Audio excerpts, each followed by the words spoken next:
Good morning all of you. आज हम paper F2 से देखेंगे। इस तरह B.Ed C2 में भी है, ठीक है। इस तरह इनक्लूसिव एजुकेशन में क्वेश्चन है, ये क्वेश्चन इंपॉर्टेंट है। और इस तरह हमें जानने की भी जरूरत है कि स्वामी विवेकानंद कौन थे, स्वामी विवेकानंद की सोच क्या थी और स्वामी विवेकानंद शिक्षा के क्षेत्र में क्या किया, ठीक है। तो स्वामी विवेकानंद में क्या थी, गुण थी, बहुत सारी गुण थी उनके पास। तो उनकी वाणी ऐसी ऐसी थी कि सारा दुनिया उनकी बातों की तरफ क्या अट्रैक्शन ध्यान देता था, आकर्षित हो जाता था। और उनके क्या कहते गुरु कौन थे, रामकृष्ण परमहंस, वो उनके गुरु थे। और उनके मरने के बाद सारे उनकी जो क्या थी काज भारती स्वामी विवेकानंद ने क्या की संभाली।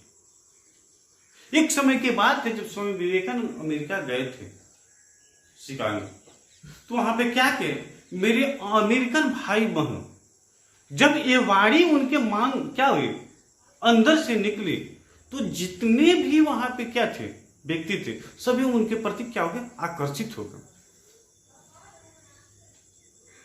तो हर व्यक्ति में क्या होती, कुछ ना कुछ क्या होती, गुण होती है। और उस गुण के बदौलत तो क्या होता है, वो व्यक्ति महान होता है। और स्वामी विवेकानंद के कहना है कि शिक्षा के माध्यम से व्यक्ति में कौन कौन से विकास होते हैं, तो उसको तो हम लोग आगे चर्चा करेंगे। तो सबसे पहले देखें कि स्वामी विवेकानंद का जन्म कब हुआ था, उनकी मृत्यु कब हुई थी और वो कहां के रहने वाले थे, ठीक है। तो फर्स्ट में देखिए कि स्वामी विवेकानंद का जन्म कब हुआ था। उनके देखिए उनकी जन्म की बात है तो उनकी जन्म को थे 12 जनवरी, स्वामी विवेकानंद की जन्म को थे 12 जनवरी 1863 को हुआ। कुलीन में, कुलीन एक स्थान था, वस्ती था, वहीं पे वो बंगाल में हुआ था। वो बंगाली परिवार के ही थे, ठीक है। बट इनकी मृत्यु भी देखिए कब थी, इनकी मृत्यु भी देखिए 4 जुलाई क्या 1902 को मृत्यु हुई, ठीक है। तो जब हम किसी व्यक्ति के विषय में क्या करते हैं, चर्चा करते हैं, जानते हैं, तो हमें उनके हर पहलू पे क्या होता है, ध्यान देने की जरूरत होती है, ठीक है। तो हम देखें कि उनकी जन्म था 12 जनवरी 1863 को, उनकी मृत्यु को हुई 1902 को। वो विख्यात और प्रभावित आध्यात्मिक गुरु थे, कहते उनके पास जो एक्टिविटी थी, जो गुण थे, वो सभी को क्या करते अपनी तरफ आकर्षित करने होते, उसे सारी दुनिया क्या होती थी, प्रभावित होती थी। अब ऐसा बात है उसके पास अध्ययन भी था, ज्ञान का भंडार भी था, ठीक है। और उनका वास्तविक नाम था, जो नाम था उनका तो क्या था, देखिए उनका नाम था क्या, नरेंद्र नाथ क्या दंत। उनका तो क्या था, नरेंद्र नाथ दंत उनका नाम था, वास्तविक नाम था स्वामी विवेकानंद का, ठीक है। उन्होंने अमेरिकन स्थित शिकागो में सन 1893 में आयोजित विश्व धर्म महासभा का एक क्या कहते हैं किस तरफ से गए थे। अब देखिए वहां पे क्या हुआ, 1893 शिकागो अमेरिका में है, ठीक है। अब वहां पे क्या हुआ, एक सभा हुआ और उस सभा में क्या किए, भारत की तरफ से गए थे। और वो सभा क्या था, विश्व के सभी महादेशों से ज्यादा संख्या वहां पहुंची थी। और हम जिस महादेश में रहते हैं, जिस कंट्री में रहते हैं, इस कंट्री से क्या स्वामी विवेकानंद वहां पे गए थे, ठीक है। आयोजित विश्व धर्म महासभा के भारत की ओर से सनातन धर्म का प्रतिनिधित्व किया, वो सनातन धर्म था उसका प्रतिनिधित्व क्या किया था, स्वामी विवेकानंद ने किए थे। हर एक देश से स्वामी विवेकानंद की वक्ता के कारण जाना जाता था। स्वामी विवेकानंद के पास इतना टैलेंट है, इतना क्या था, बोलने की कला, एक दूसरे के प्रति सोच, जिसके वजह से इन्हें विख्यात माना, देश दुनिया की हर देश में इसे क्या किया गया, महानता हासिल किया गया, महान माना गया है। ठीक है, आज भी अपना क्या कर रहे हैं, कार्य उसी तरह है, लहरा रहे हैं। जो इनकी क्रियाकलाप है आज भी उनके क्या है, उनकी वजह से आज उसी तरह है। ठीक है, उन्होंने रामकृष्ण मिशन की स्थापना की थी, जो आज भी अपना कार्य कर रहा है। और स्वामी विवेकानंद ने रामकृष्ण मिशन की स्थापना की, उसके नाम से देखते हैं कि बहुत बड़ा बड़ा हॉस्पिटल, बहुत बड़ा बड़ा स्कूल, बहुत बड़ा बड़ा संस्थाएं जो आज भी कार्य कर रही है। ठीक है, अब देखिए नोट के तौर पे रामकृष्ण परमहंस के सुयोग्य शिष्य स्वामी विवेकानंद भाषण के प्रथम वाक्य शब्दों में देखिए क्या कहते हैं, वो जी उनके कहते रामकृष्ण परमहंस। अब रामकृष्ण परमहंस थे, उनके क्या थे, शिष्य थे। कौन शिष्य थे, स्वामी विवेकानंद। और देखिए यही हम बात आपको बोलेंगे पहले कि जो बात में इतने दम था कि सारी दुनिया को क्या करते, अपनी तरफ आकर्षित करते। तो जब इन्होंने क्या किया, अमेरिका गया तो जानते हैं क्या बोले थे, मेरे अमेरिकन भाई बहन। ठीक है, और यही जैसे वाणी बोले, सारी वहां पे जो जनता थी वो सब क्या हो गए, इनके प्रति लोभन बन गए। और इनके देखिए सेंटेंस कितना था, इनके वाक्य कितना था, जो विदेश में जाकर तमाम जनता की अपनी भाई बहन का दर्जा दे रहे हैं, और सारी जनता को क्या कि इन्होंने दिल जब हो वो जीत लिए। ठीक है, यहां तो हम परिवार को छोड़कर किसी दूसरे परिवार को, लड़का हो या लड़की, उसको हम भाई कहना नहीं चाहते। खून कहेंगे तो उसे दुष्ट बना सकते हैं, लेकिन इनमें देखिए कितनी सहनशीलता थी, इनके प्रति किसे सोच थी कि सारे व्यक्तियों की वजह से बात बोले। ठीक है, और यही भी बोले थे अर्थ में कि थे क्या, कलकत्ता के थे। कलकत्ता के एक कुलीन बंगाली परिवार में जन्मे विवेकानंद आध्यात्मिक की ओर झुके हुए थे, और वे अपने गुरु रामकृष्ण देव के काफी प्रभावित थे। उन्हें सब कुछ सीखने को मिला किसी रामकृष्ण परमहंस को। ठीक है, अब यहाँ पे देखे क्या कि वो एक कुलीन परिवार में बंगाल में क्या हुए, जन्मे थे, और उनके गुरु रामकृष्ण परमहंस थे।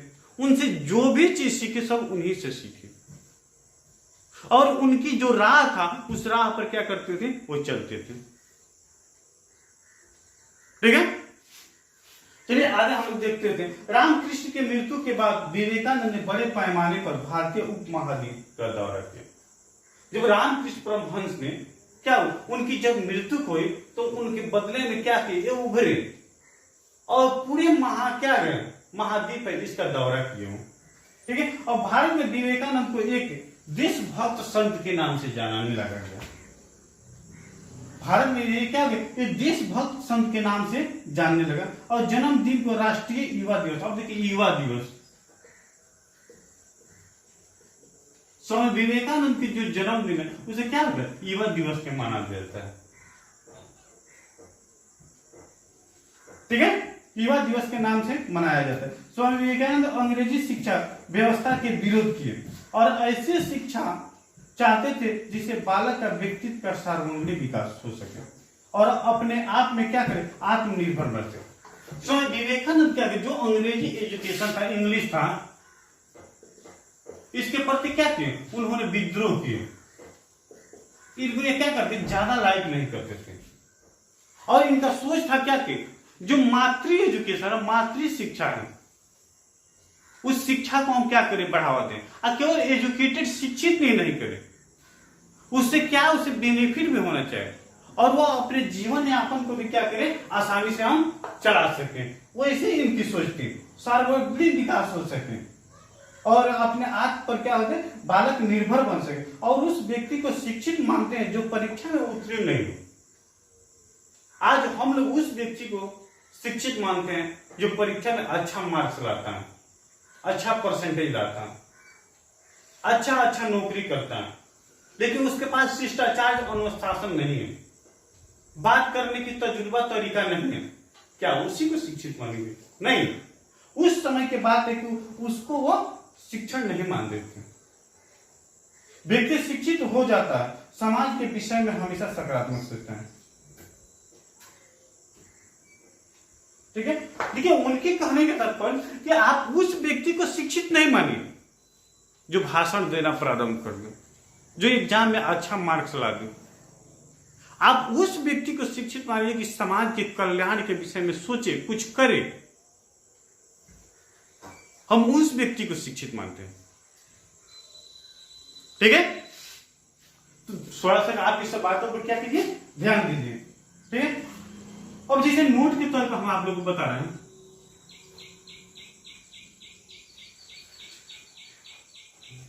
देखिए विवेकानंद की जो कार्य का सभी क्षेत्र में ये क्या था, अच्छा व्यवहार था, बनना पड़ा।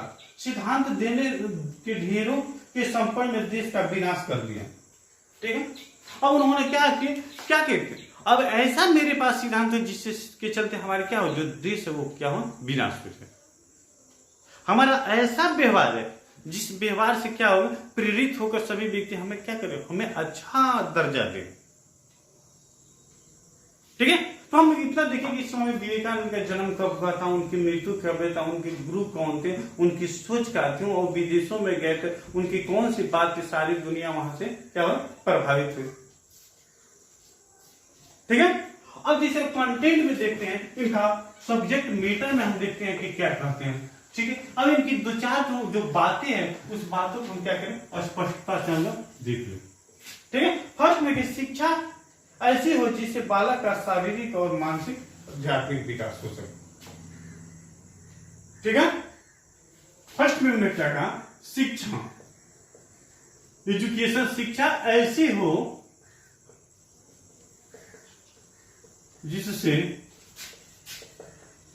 बालक का शारीरिक, मानसिक, मेरे कहने के मतलब एवं संपूर्ण विकास हो सके, ठीक है।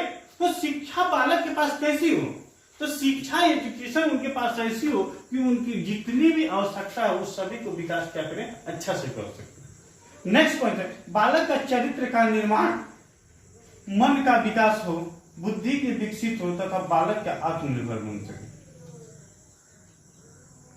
ठीक है। अब यहां पे कहने का मतलब शिक्षा के माध्यम से, ठीक है, बालक का क्या हो, चरित्र का विकास हो, मन का विकास हो, आत्मा का विकास हो, और वह बुद्धि का विकास हो, और वह क्या करें, आत्मनिर्भर बन सके। और थर्ड नंबर पॉइंट में हम लोग देखते हैं, बालक के एवं बालिकाओं दोनों को समान शिक्षा देना चाहिए। अब देखिए उनके कहने का, बालक एवं बालिकाओं को समान शिक्षा देना चाहिए, ठीक है। बालक और बालिकाओं को क्या करना चाहिए, समान शिक्षा देना चाहिए, ठीक है। उसमें किसी प्रकार का क्या होना चाहिए, डिफरेंस नहीं होना चाहिए, भेदभाव नहीं होना चाहिए, अंतर नहीं होना चाहिए। क्यों, कि जो वर्क लड़का कर सकता है वो वर्क लड़की भी कर सकते हैं। आज तो आरक्षण की बात है, आरक्षण में दोनों का क्या है, अधिकार समान है, ठीक है। तो इसमें किसी प्रकार की कटौती, भेदभाव नहीं होना चाहिए। धार्मिक शिक्षा पुस्तक के द्वारा नहीं, आचरण और संस्कार द्वारा देनी चाहिए। अब जैसे धार्मिक की बात है,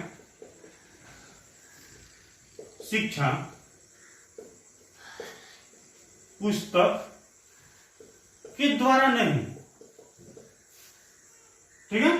धार्मिक जो एजुकेशन है तो केवल पुस्तक के द्वारा ही नहीं, अपनी आत्मा के अनुसार, अपने व्यवहार के अनुसार क्या करना चाहिए, उसे पारित करना चाहिए, उसे जागृत करना चाहिए, उसे उत्पन्न करना चाहिए। अब नहीं तो मेरा धर्म ऐसे कहता है कि हाँ हिंदुओं को काट देना, मुस्लिम बस्तियों को नहीं रहने देना, नहीं, ये हमारे पास क्या होना, बिल्कुल नहीं होना चाहिए। इसलिए कि हम इंसान हैं। जब भगवान गॉड ईश्वर ने हमें जन्म दिया तो हमें उस समय किसी प्रकार की जाति पाति नहीं थी। जो आपके शरीर में है वही ब्लड हमारे शरीर में है, ठीक है, चलिए अब नेक्स्ट पॉइंट पर हम चलेंगे। पाठ्यक्रम में लैंगिक आधार पर शिक्षा नहीं होनी चाहिए, इसे दोनों की चर्चा होनी चाहिए। अब जिसे देखिए कहने के बाद 4 नंबर पॉइंट पे, पाठ्यक्रम में लैंगिक भेदभाव नहीं होनी चाहिए, माने जेंडर, ठीक है, सेक्स, ये क्या होनी चाहिए, ये सारी डिफरेंसेस नहीं होनी चाहिए। जब हम एजुकेशन दें, जब शिक्षा दें, तो दोनों को लेकर हम समान मात्रा में चलें। जो दोनों की मेरिट है और दोनों की जो डेमेरिट है, दोनों की हम चर्चा करें, तब जो हमारी एजुकेशन है उसमें क्या होगी, सफलता मिलेगी, बेनिफिट मिलेगी। अब ये नहीं कि हम लड़कियों के मनोबल को ऊंचा करते हैं और लड़कों के मनोबल को नीचा करें, लड़कों के मनोबल को ऊंचा करें और लड़कियों के मनोबल को नीचा करें। तो क्लास में फिर समय ध्यान देना चाहिए टीचिंग करते समय कि दोनों को हम क्या करें, समान कर चलें, समान अधिकार देकर चलें। ठीक है, मेरा नेक्स्ट पॉइंट और है कि शिक्षा गुरु गृह से प्राप्त की जा सकती है। बहुत इंपॉर्टेंट पॉइंट है कि दुनिया में कोई ऐसा व्यक्ति नहीं है कि अपने आप से क्या करता है, शिक्षा ग्रहण कर सकता है। ठीक है, जब एजुकेशन शिक्षा ग्रहण करना होता है तो क्या करता है, किसी न किसी गुरु, किसी न किसी परिवार से ग्रहण करता है। अब मेरा पॉइंट अंदर था क्या, शिक्षा गुरु गृह से प्राप्त होता है। जो शिक्षा होता है क्या करता है, किसी न किसी गुरु, किसी न किसी परिवार से क्या होता है, प्राप्त होता है। और हमें क्या होता है, एकाएक हमें क्या होता है, एजुकेशन शिक्षा प्राप्त नहीं हो पाता। ठीक है, बिना गुरु के क्या होता है, ज्ञान नहीं होता है। बिना गुरु के क्या होता है, शिक्षा नहीं हो पाता है। शिक्षक और छात्रों में हमेशा जो संबंध होना चाहिए, क्या होना चाहिए, अच्छा होना चाहिए। और देखिए 8-7 नंबर पॉइंट, शिक्षक और छात्रों का संबंध अच्छा होना चाहिए, मैंने मेल मिलाप होना चाहिए। जो छात्र हो, जो शिक्षक हो, जो उनका जो रिलेशन हो, तो क्या होना चाहिए, अच्छा होना चाहिए, मेल मिलाप होना चाहिए। देश के आर्थिक प्रगति के लिए तकनीकी शिक्षा की भी जरूरत है। देखिए 8 नंबर में तकनीकी, टेक्नोलॉजी। आज वर्तमान में किसी भी देश की प्रगति के लिए या अपनी प्रगति के लिए टेक्नोलॉजी एजुकेशन की जरूरत है, तकनीकी शिक्षा की जरूरत है। जब तक तकनीकी एजुकेशन, तकनीकी शिक्षा नहीं रहेगी, तब तक क्या करेंगे, हमारा पूर्ण रूप से विकास नहीं हो पाएगा। आज देखते हैं कि सैकड़ों के काम 1 से 2 व्यक्ति करते हैं, हजारों का काम सैकड़ों व्यक्ति करते हैं। सब क्या चीज है, ये सब तकनीकी है, टेक्नोलॉजी है। और राष्ट्रीय शिक्षा परिवार में से ही शुरू की जानी चाहिए। ठीक है, जो भी शिक्षा है वह क्या होती है, परिवार से ही शुरू होनी चाहिए। शिक्षा का प्रचार प्रसार महत्व के साथ साथ किया जाता है। देखिए, अब जो भी एजुकेशन है, जो भी शिक्षा है, उस शिक्षा का महत्व को देखते हुए लोग प्रचार प्रसार करते हैं। और जो भी एजुकेशन है, किसी न किसी परिवार से ही प्रारंभ करती है। आज हमें जीने के लिए तकनीकी एजुकेशन, टेक्नोलॉजी शिक्षा की जरूरत है। ठीक है, तो स्वामी विवेकानंद क्या थे, यही विचार थे। स्वामी विवेकानंद के गुरु रामकृष्ण परमहंस क्या थे, वो महान गुरु थे। और उनके मरने के बाद स्वामी विवेकानंद ने क्या किया, उनके जो भी कारोबार थे उनको सारे संभाल लिए और एक महान संत बने, जिनको जन्मदिन को युवा दिवस भी जाना जाता है। और दुनिया के हर क्षेत्र में जहां भी गए अपने झंडा को लहरा कर, क्यों, कि वो अपनी वाणी की वजह से, वो अपने मीठापन की वजह से, जो उनकी भाषा समझने वाला नहीं था वहां भी अपनी भाषा को क्या किए, समझा कर। तो आज की हमारी क्लासें हम लोग यहीं पे एंड करेंगे।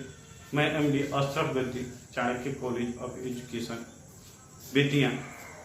आप वीडियो को अपने दोस्तों के साथ शेयर कीजिए, कमेंट कीजिए, लाइक कीजिए, सब्सक्राइब कीजिए। इसी के साथ मेरी तरफ से आप सभी को बहुत बहुत सारी धन्यवाद। थैंक्स।